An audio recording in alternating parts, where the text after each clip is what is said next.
2 lanes to keep right.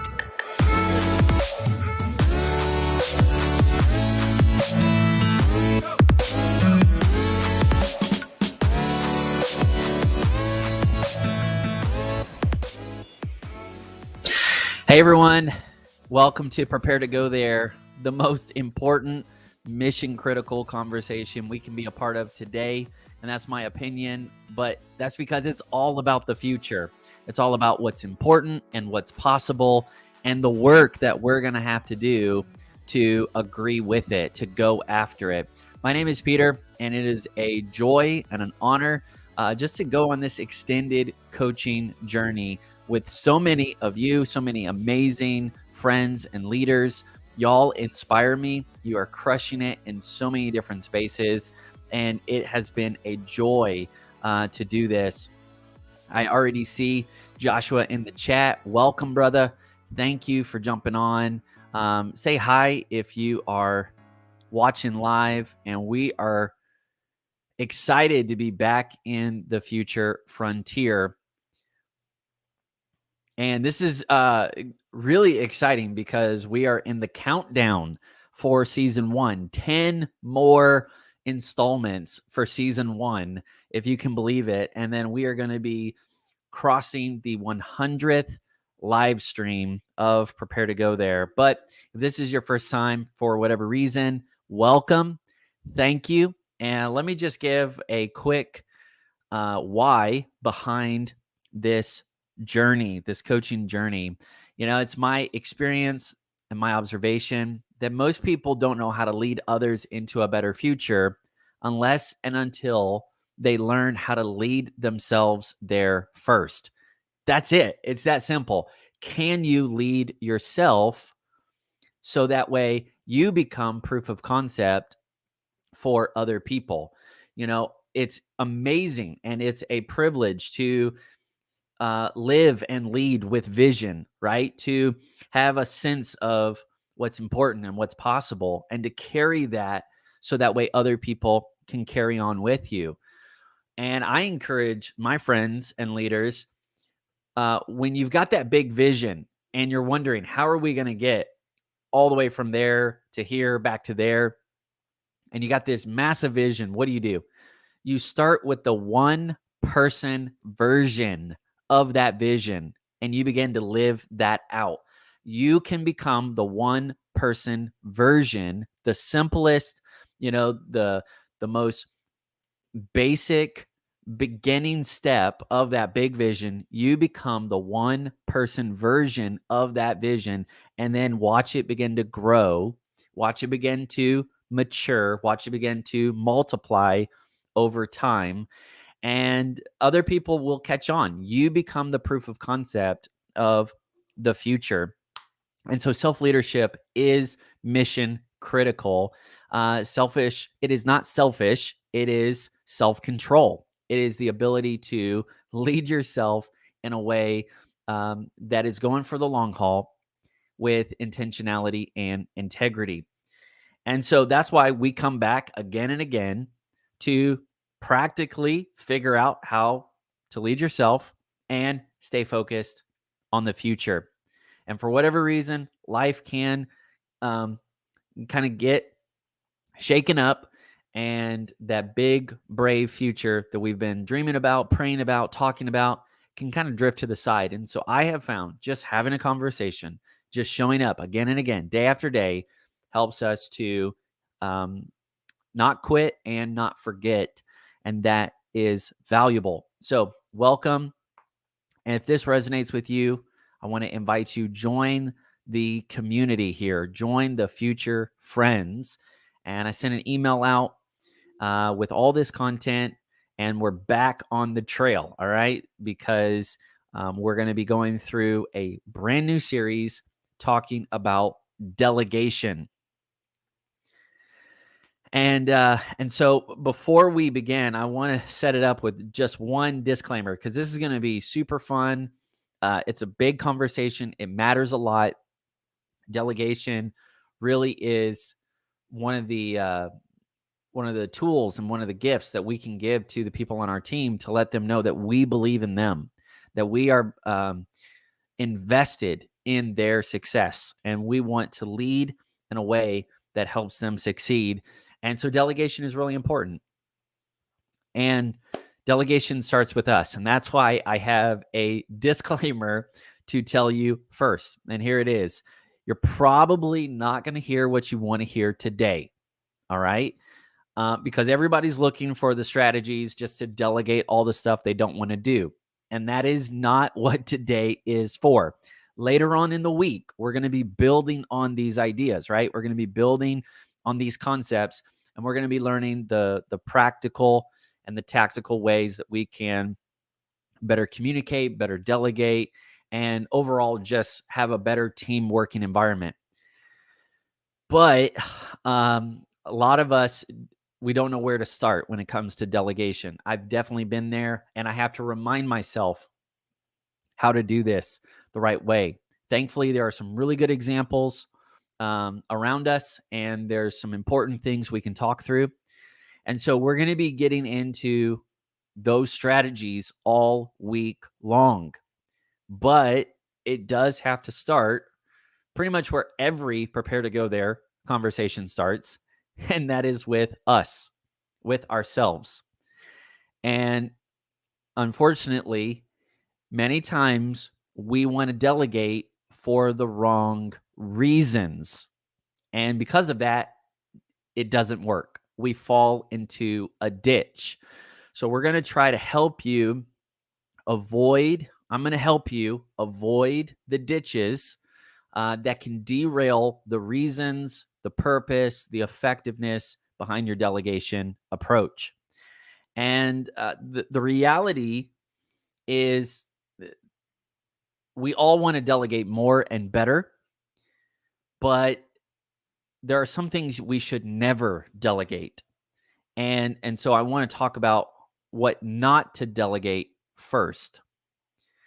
And this first installment is all about don't delegate your development. All right? So let me know in the chat if you're ready to talk about delegation. The first thing, just real basic, real important though. There are some things we should never delegate. And one is we don't delegate the development process, right? For us personally, we have to embrace the development process. I'm going to explain what I mean in a second. But the reality that I had to face is that you may not be ready to delegate as much as you want. You may say, man, it would be so easy. It would be so awesome. It would be so great if I could hand this off, give that away, whatever. But the truth is, are you ready to delegate in the first place? Because if all you're doing is dumping, is deferring stuff you don't know how to do, you don't want to do, you can't delegate effectively, then it's actually going to make things harder on you, not easier on you. The reality is you may not be ready to delegate that much because you haven't developed yourself as a leader. What do I mean? Well, for example, maybe you don't know what you want. So you're trying to, hand something off, but it's not clearly defined. You don't know how to explain your goal clearly. You don't understand what it's really going to take. So you have kind of this skewed view of the process. You don't understand how all of the parts that you're delegating are going to work together. See, you and I have to be honest and say, am I really ready to delegate, or do I need to keep developing? And this is so important because if you don't know where you're going and you don't know how things need to go, then you're going to be handing off things that are kind of just half baked, and that's going to create more confusion, more challenges in the future. So here's my big challenge for us today. All right, embrace that development process first. Welcome the development that happens when you take on tasks. Maybe it's not your ultimate skill set. Maybe you're going to do things in your teens, you're going to do things in your 20s that you're not going to be doing ultimately later on in life. But you're going to be gaining experience, you're going to be gaining character development, you're going to be gaining wisdom, you're going to be gaining humility, relationships that will absolutely set you up for success as you move forward. So there's something way more valuable in serving, in growing, in learning as you go through that development process. And that's what we want to eject from, right? That's what we want to escape from. We're like, I don't want to do that work. I'm not good at it. I don't like it. Nobody notices me. But when you make a commitment to prepare to go there, you realize it comes with unnecessary, with necessary yet unnoticed work. It is necessary to go through that development process, and it will be unnoticed. And that is good. That is okay. Because more is happening in that underground growth phase than we realize. So when you welcome the development process, you don't mind doing all of the work. You're content, you're growing, you're getting better. And that is actually putting tools in your toolbox for delegating. So even if you're not doing things ultimately, even if it's not like what you're super, super passionate about, don't sidetrack, don't try to derail from those tasks, those things that are actually going to develop your character, develop your leadership, help you grow. I want to challenge you to develop a success story that's worth sharing with other people. Maybe you just haven't put in the hours, you haven't put in the experience, you haven't really gone through the learning curve yet. And if you try to, pressure yourself to the front of the line, you don't want to be embarrassed and told, hey, not you, not now, not yet. Go back to the end of the line. Keep going, keep growing. No, instead, we want to be the people who, when we show up ready. And it's because we didn't become offended by the underground growing phase.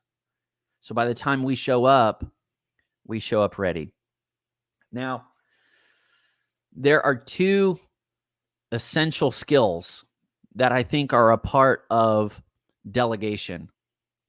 The number one skill when it comes to delegating well is patience. Patience. Sounds a bit counterintuitive, right? You're like, wait, I want to delegate to save time. I want to delegate to get that off my plate so other people can do it. But let me ask you a question. If you're not willing to do the work, why would you expect somebody else to? Right? It starts at the motive. It starts at the heart level. Are you willing to put in the work? Are you willing to serve? Are you willing to learn? Are you willing to go through trial and error so that you can develop yourself and then develop a system or develop the tools that will make it easier, make it better, make it stronger for other people who come behind you. See, whenever you delegate a task to someone that you have done yourself, you appreciate their work, you know what is good, what is acceptable or unacceptable. You have like a whole different context. And it doesn't mean that you have to do like all of the house chores, but it does mean you have to be willing to go through that development process because it will set you up to delegate with a better attitude. You'll just have a different attitude of gratitude. You won't be entitled. You'll say, hey, I know what it's like. I want to help you as you're developing too.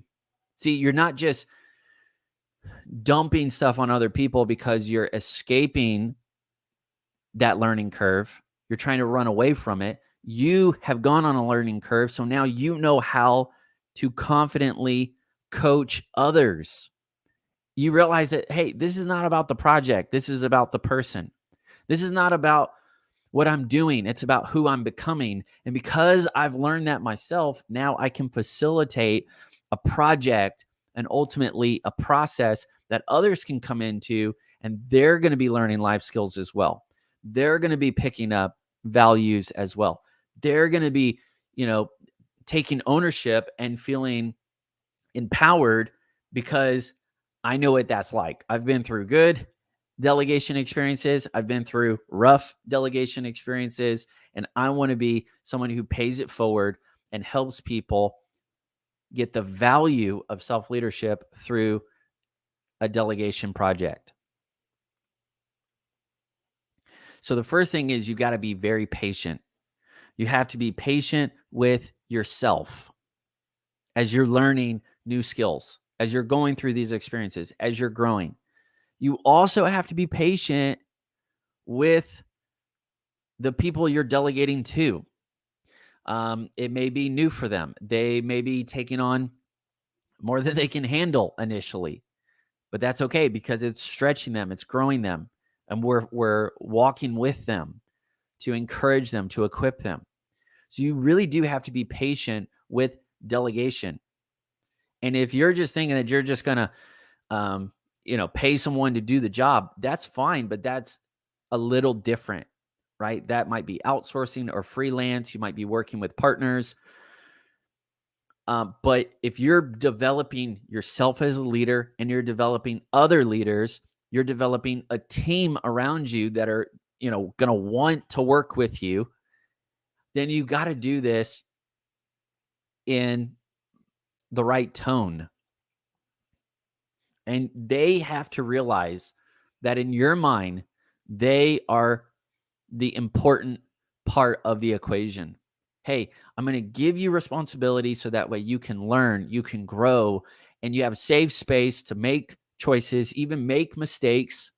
Hopefully not intentional, but it is going to happen here and there. So we're going to make safe space for that. And we're going to do this work together, and we're going to share the load of leading together. You're going to keep me encouraged. I'm going to keep you encouraged. And eventually, we're going to be able to delegate this, and it's going to help you grow in your attitude, but it's also going to help you grow in your skill sets as well. And then what we have done generally, they are going to pick up specifically. Maybe we knew a little bit about that area, and so we become kind of a generalist. We know just enough to train and trust others and delegate it to others, but then potentially they will pick it up, and the way we delegated it to them inspired them to go even further, faster with it. They become a specialist. They become like an expert. They go even beyond us. We were just a generalist in that area. They become a specialist in that area, and that's how your team thing is going to advance. It's not when people are continually escaping chores they don't want to do, and they're just looking for someone, to drop stuff on. It's when you realize, hey, yes, there's stuff to get done, but we're also developing as individuals. We're developing as leaders, and we want to support each other as we're going through these learning curves and as we're doing great work together. So I have a big aha moment that's going to be coming in probably about 2 or 3 minutes. So hang tight, because this is, when I was writing the content, this really stood out to me. But before then, I still want to talk about the 2 skill sets that you need to be really good at delegation. Because at first, you don't know what you don't know. All right. And you are basically, there's like actually a framework for this. I didn't create this, but I'll probably pull it out sometime later in the week. There's kind of a framework of competency. And at first, you are unknowingly incompetent, right? You don't know what you don't know. And then eventually, you do know what you don't know, and you start to work on that, and you get better at it, and you're learning. And then you know what you're good at, and you start to develop those strengths. And then eventually you get to the point where you are unknowingly competent, and you're just on it. You just take off from that.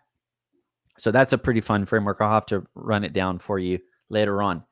But delegation requires patience from us as we are learning skills ourselves, but also as we are developing systems for other people, and as we are trusting new and more people to join in the work.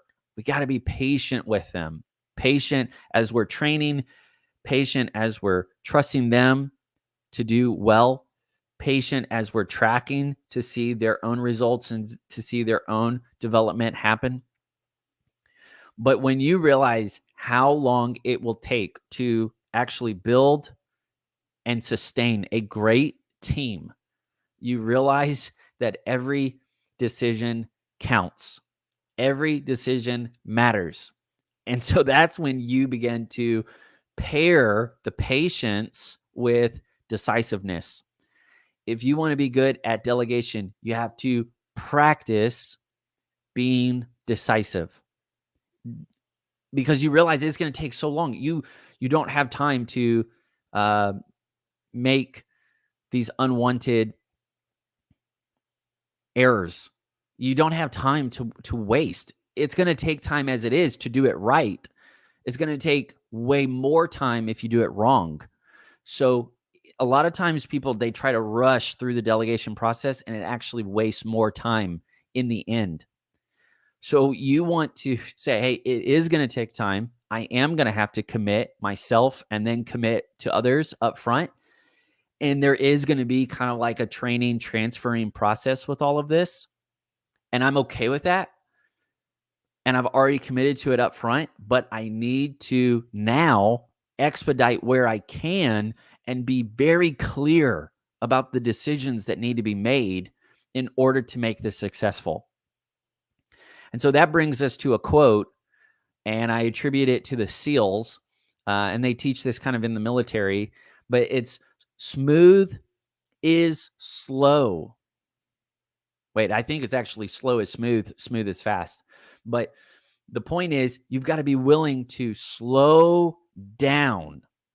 Let me move past that, because the actual quote is, slow is smooth, smooth is fast. And when we can be willing to be patient, and then we are very decisive, we're making things smooth, and then we can delegate things more effectively. Now, here's the big aha. You ready? Before you and I delegate anything, we have to become a delegate of our future. Before you delegate anything, you have to become a delegate of your future. Now, what do I mean? Why do I say that? If you haven't become a delegate of the future, a representative of where you're going, what you're called to do, you're going to constantly try to escape the work at hand.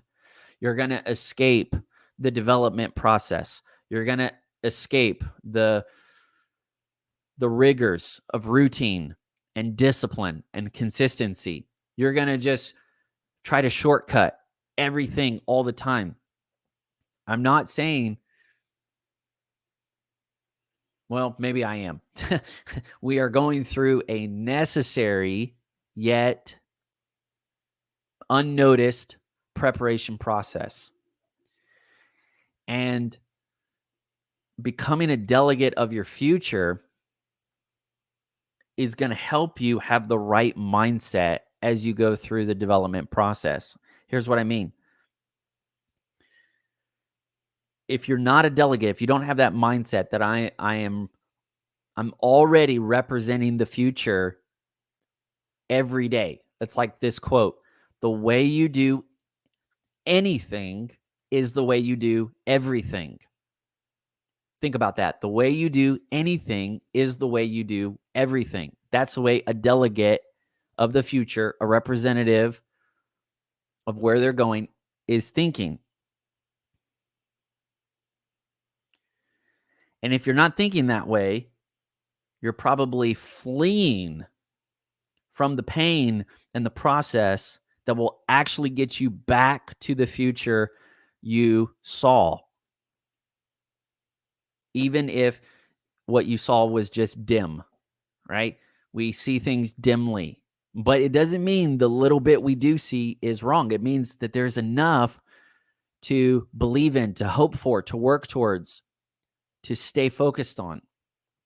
And as we take those steps, then our steps are leading us closer and closer. And then that view is getting brighter and brighter as we're staying consistent and we're walking with intentionality and integrity. So become a delegate of the future. Man, I cannot encourage you enough in this. What do we mean? All right. Delegation is not an escape. It's not about escaping the work you don't want to do. It's about being willing to go through the process of learning, of growing, of becoming. Now, a delegate is not a dictator. All right, I'm going to use this as a metaphor and hopefully build it out with you. A delegate is not a dictator. A delegate is a humble representative. They are willing to go to a different place on behalf of their sending country, their home country, right? A representative is willing to leave family, is willing to make sacrifices, is willing to eat different foods, be a part of a different culture, to be, kind of a minority. They feel far away from home at times. They may go misunderstood at times. They may be treated differently at times. A delegate is a humble role. It's not like a delegate just shows up, with an army and a red carpet, whatever that means. I mean, if you want that, I guess more power to you, but that's not what a delegate's always doing. The point is that a delegate is willing to represent the place they know they belong to. They are willing to represent the place and the people that they identify with, no matter where they currently are. And this creates the gratitude and the grit to go through the development process. Because even if you're doing data entry and you're like, this is not what I'm ultimately going to be doing, you can still do data entry because you're representing your future. This is not your ultimate destination. You know where you really identify with. So doing data entry is not some smear on your identity. Doing a job that you're not going to do completely, long term, that doesn't phase you It's not like the scarlet letter on you, so to speak. It doesn't define you. It doesn't label you. What you're doing right now doesn't define where you're going. You already know that you're going places. You already know that you have a calling and a sense of purpose and a passion that you're going to be pursuing that takes you further than where you are right now. And so you're willing to humbly go through those actions, those activities, those tasks that develop your character, that develop your skill sets, that develop your social network and, your professional acumen. You're gaining all of these things, and it wouldn't have happened if you felt stuck, if you felt mistreated and you were trying to flee from it and you were just trying to find a shortcut and get to the top and, climb all these ladders.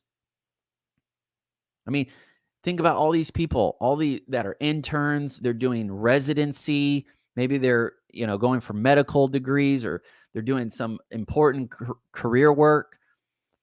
I mean, they're representing their future in residency. They're already identifying with where they're going. I just want to encourage you, like, do the hard work.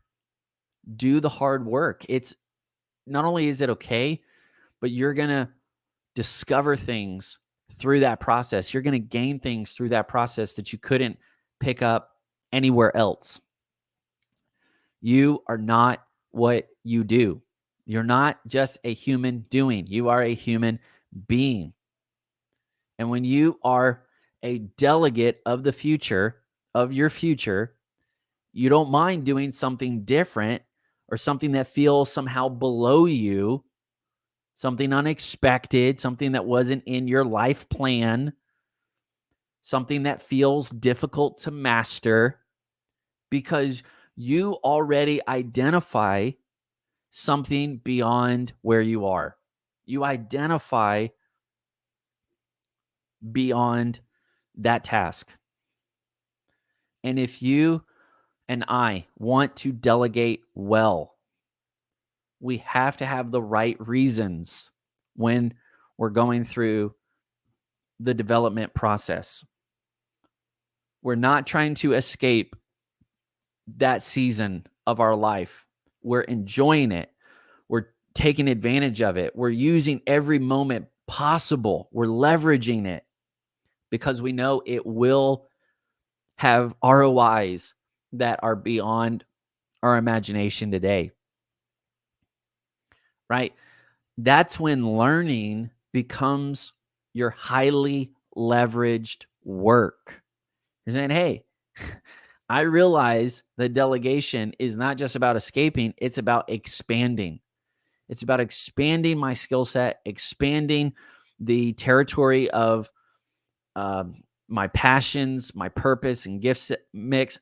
It's not about me. It's about what I'm a part of. And it's about contributing. And it's about serving others. It's about solving problems. It's about being faithful, right, to my original design.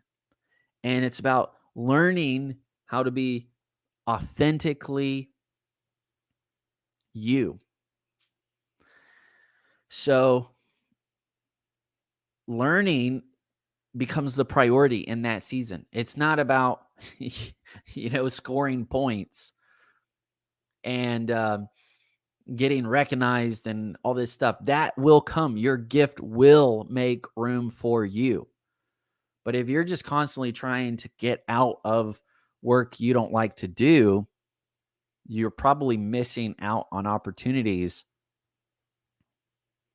And we just have this sense that somehow we have to master plan every single stop and step in order to get to where we need to go. I mean, honestly, if you are just willing to go on that journey and you are passing those motive tests along the way, you'll actually go much further than you could imagine and experience something much greater than you know.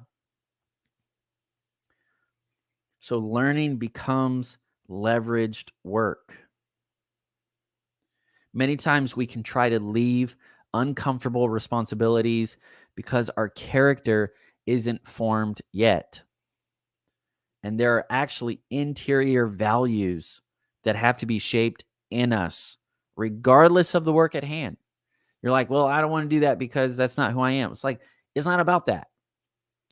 Like, go serve someone else, go help somebody else, go learn something else, go do something else, get out of your comfort zone, get out of that shell and try something new and prove to yourself that you have the grit and you have the grace to go through with it and be a finisher.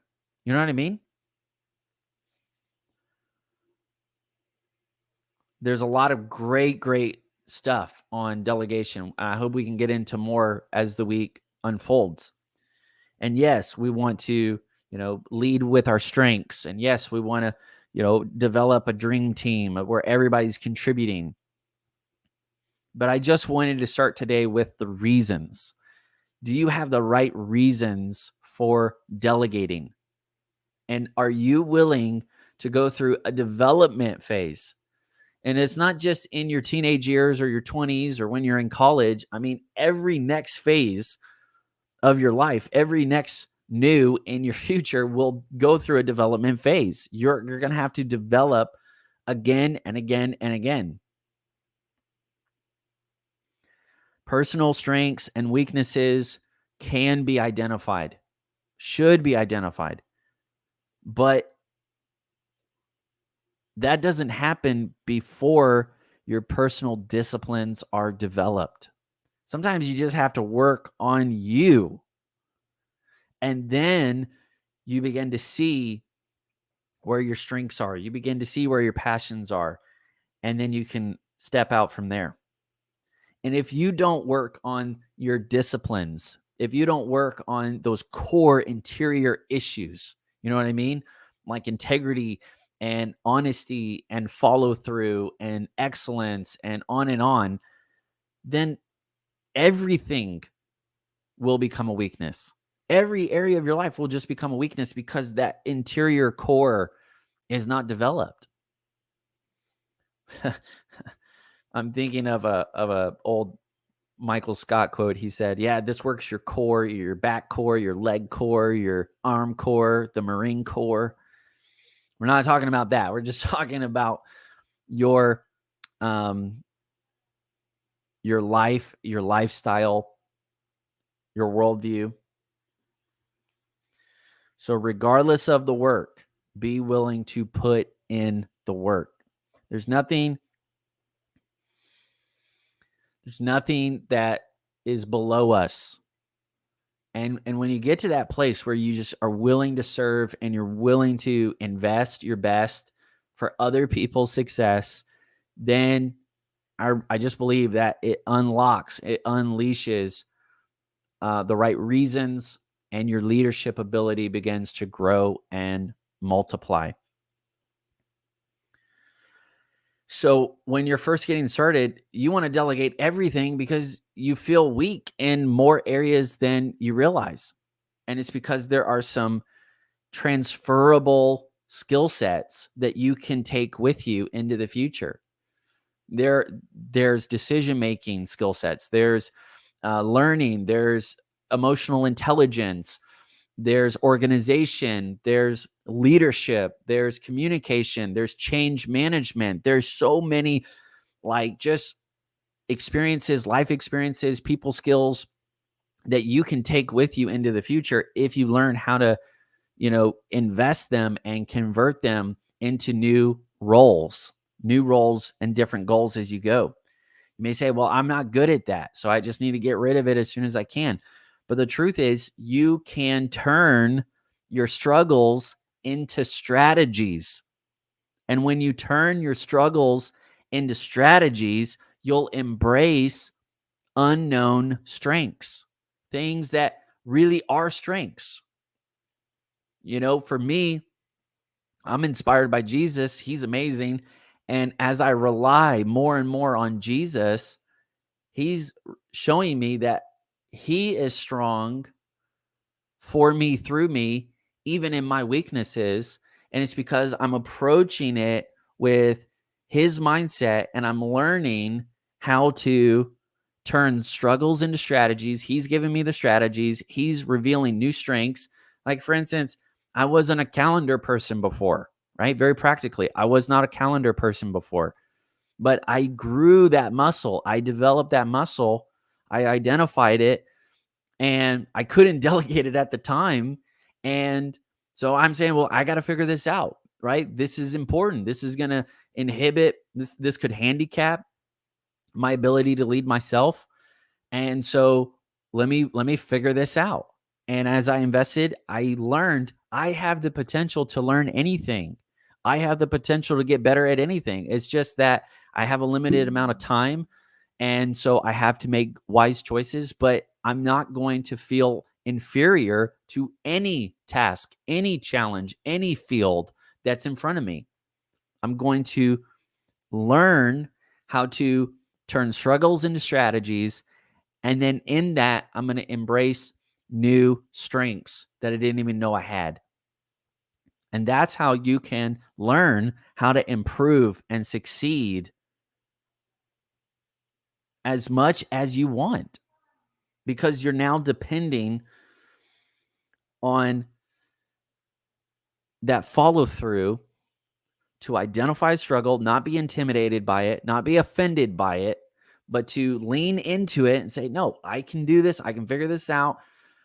You get a strategy, it works, and now that becomes a strength that you can delegate to other people. Learning is your highest leveraged work. And if you're a delegate of your future, you're going to be a humble representative of where you're going. You'll be willing to go through this development process because you know this is not where you're going to live forever. You're not going to be in that place, that career, that role, that whatever forever. You're just passing through, and you're willing to represent where you're going as you're picking up these life skills along the way. I want to challenge you to embrace the work that works on you. Embrace the work that works on you, that works on your character, that works on your attitude, that works on your skill sets, that works on your decision making, that works on conflict resolution, that works on emotional intelligence, that works on your, tactical strengths. Like, embrace the work that's going to work on you. Is it going to make you stronger? Is it going to make you more resilient? Is it going to expand your purview, your worldview? Embrace the work that works on you. Not only will you have more to delegate, but you'll be better at delegating because you've been willing to go through a development phase. Unfortunately, I can't cite it to a specific place or person yet, but I heard this story, so go figure. I'll just use it as a antidote or an analogy. But I heard the story about how there was kind of a fable of a royal king, a royal leader of some kind, and his supporters, his followers, they would carry him around everywhere. They would never let him walk.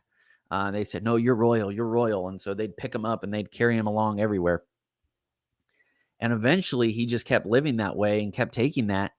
And eventually he lost mobility in his legs. He got so frail, so weak that he became, too frail to even stand. You say, really, is that the way you want to live? See, if you want to really be royal, right, and have a new identity, it's not by being served all the time. It's by learning how to serve others, right? It is really better. It really is better to embrace the work that works on you and be willing to say, hey, I can lead myself. Now I'm not a crazy maker, right? That's the goal. That's the joy. That's what we're aiming for, right? Hey, I'm not just a crazy maker here. I can lead myself. My life is well composed. My life is well integrated. And I've been able to learn how to lead myself in a way that now I can spend more time helping, serving, lifting others. I can go to others. I don't always I want to be thankful and grateful for friends and family and relationships and teams, and absolutely we're all made for connection and contribution, but there's a indispensable principle in learning how to become a strength in whatever capacity that is. Learn how to become a strength and not a burden. Even if you can't be like a strength in every area, be an emotional strength to people. Man, people need emotional strength right now. They need encouragement. They need wisdom.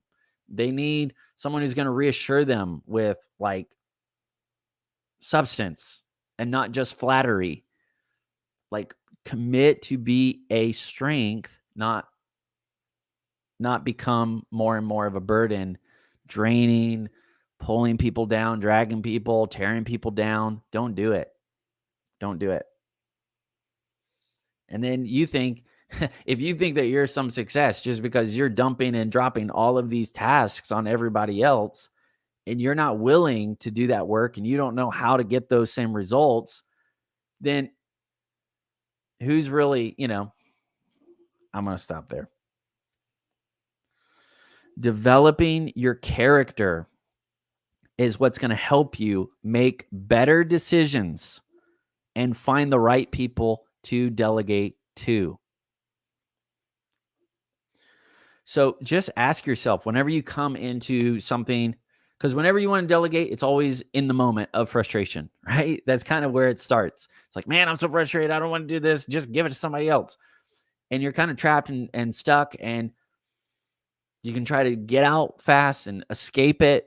Or you could say, no, why do I not want this? Why do I not want to do this? And then you lean in, you say, hey, this is kind of a struggle right now, but I'm going to get a strategy for this. I'm going to figure out how to make it a strength. And then I'm going to actually lead from a place of strength. I can delegate it from a place of strength. So I'm not saying we have to learn everything. We have to do everything ourselves, and we have to kind of prove ourselves on every area. But I'm saying there are some essential character issues. There are some personal development issues that we've got to handle first. And I'm specifically talking to emerging leaders that want to prepare to go there. You're going somewhere great in the future. And we're seeing all of these case studies of people like becoming more and more successful, younger and younger. That's fine. But whatever you gain, you're going to have to figure out how do you sustain it. Whatever you gain, you'll have to sustain. And, you can be like Alexander the Great and just go conquer everything. But if you don't have the right character development, you're not going to be able to sustain that growth. And then even after you delegate it, it might actually tip and capsize on you, and it's going to roll back on you at anyways. And so just be growing at a sustainable pace. So that way, as you delegate more and more, you're actually leveling up and you're not just, having the appearance of progress.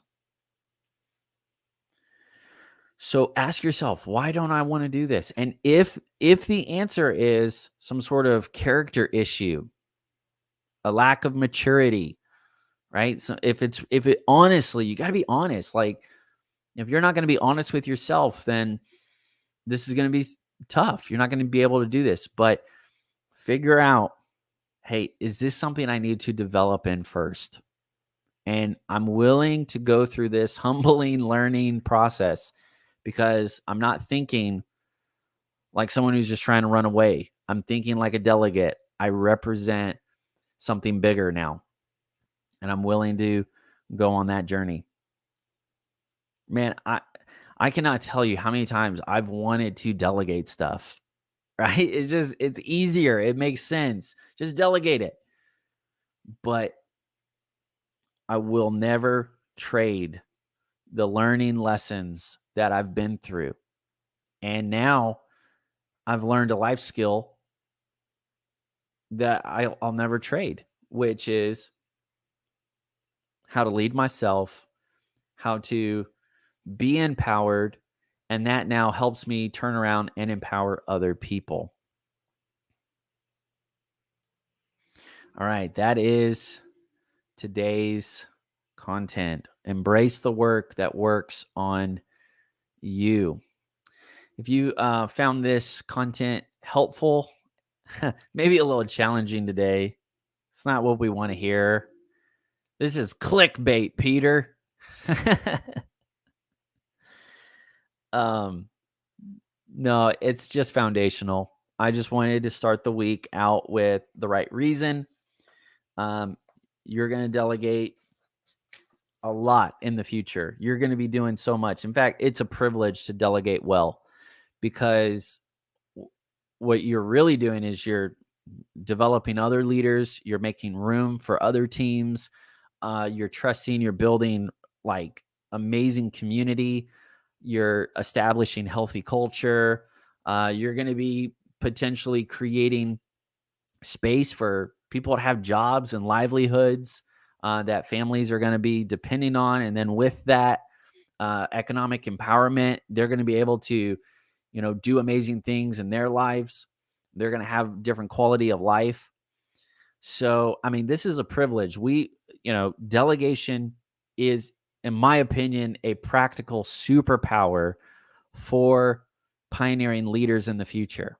If you're going to be doing new things, needed things for the future, you're going to have to get this delegation piece right. And if you don't have the right reasons, you're just going to feel like you're on top of some pyramid scheme. And that just makes you, that makes you a very inconsiderate idiot. You become an inconsiderate idiot because you think you're so smart because you've delegated all this stuff out, but you have no practical know-how, no wisdom, no skill set, no emotional intelligence. You haven't had any life experiences. It's just been like this super easy life for you. And you're just a joke. And I'm sorry for saying that. I love you, genuinely believe in you. And I'm specifically talking to those that are already in this crucible of becoming a great leader. Like looking back, I'm so grateful that I've been able to serve in so many, cool capacities. And I want to keep serving. I just think serving is the coolest thing we can do. You don't need all the attention to change the world. You don't need other people's approval to level up. That's amazing. When you realize you don't need other people's permission or supervision to move forward with your life, you become unstoppable. But so many people think that they're so codependent on all of these mechanisms to make them the success or the dream that they are putting up on this pedestal, and it's just not necessary. All right, so I am convinced that we are going to serve a lot of people, help a lot of people, grow a lot of leaders, build healthy teams, just cultivate healthy families, and really take the future to heart. And if you're going to do that, you're going to have to get delegation right. The taller the building goes, the deeper the foundation needs to be. So we've got to have deep reasons to delegate well. They can't be superficial. They can't be flaky. They can't be shallow. It's not just like, well, I just don't want to do it, so I'm just going to let somebody else do it. No, the reason behind it is because you're willing. You're thinking like a delegate. You're a delegate of the future. You're willing to go through the development phase so that way you can represent, be proof of concept for something that's still coming. And man, I'm just so excited for y'all. This is good. Okay, now because you've been so patient to go through this whole thing, if you have any questions about this content, go ahead and speak up now. Otherwise, we're going to close it. And in the meantime, let me give you a reminder. Join the Future Friends email community. That's where I send information and incentives for the projects that are coming up. I have a free gift just for saying thank you for being on, coming all the way to the end of this coaching conversation. It is a free PDF. It's called the Fail Proof Planning Guide. It's going to help you get going so you can get better. And there's only 9 more episodes to go in season 1. There's only 9 more live streams to go. So let's make it count. And delegation is important. Tomorrow, we are going to be breaking into delegation for your teams. And we're going to talk a lot about getting very clear on what you are delegating, making that delegation a success, figuring out, the difference between an idea and an idea. I did something that you say, hey, I have this idea, or hey, this is something I did, and now I'm going to empower you to be a success with it. Talking about delegation, talking about organization. Hopefully we can go back and forth to help you get the answers you need. So lots of work to go. But be thinking about delegation, and you need to have delegation in your leadership toolbox. You need to have delegation in your annual planning, because you actually need to be planning for new roles as your team grows. If you're not actively planning to expand the roles and the goals in your team, it's probably because this is still unclear. And so get really clear, and let's help our teams grow. But it starts with us. Let's see if there's anything else to say. Nope. All right. I appreciate y'all. Thank you so much for jumping on. Let's keep going, keep growing. Remember, you're going places. So if you believe it, like I do, put in the work today and prepare to go there. We'll see you tomorrow.